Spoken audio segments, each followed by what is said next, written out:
Oyster Creek, the oldest nuclear generating station in the U.S., has been powering the state of New Jersey since 1969. But the disaster at Fukushima in Japan has raised questions about its future.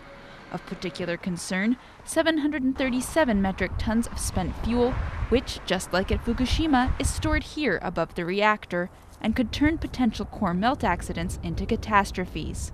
They will be allowed to keep those spent fuel rods at the top there till 2079.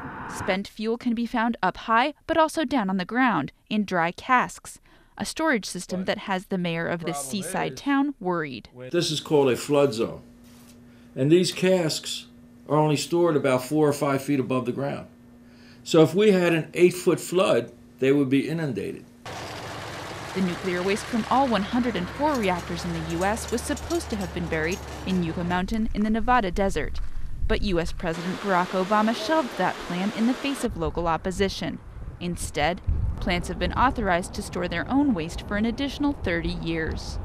Right now, we believe that that spent fuel certainly can be stored safely and securely with the existing system.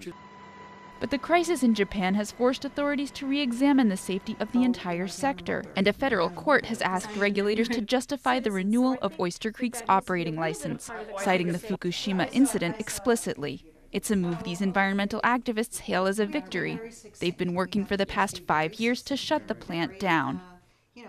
We could benefit from their suffering. Yes, it's a terrible thing that's happening, but yes.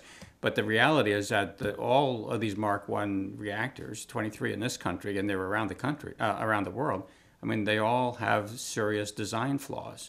Obama had been pointing to atomic energy as a key way to reduce dependency on foreign oil, with applications pending for 31 new reactors. But with Americans' eyes on Fukushima, the industry will have to convince them that nuclear is worth the risk.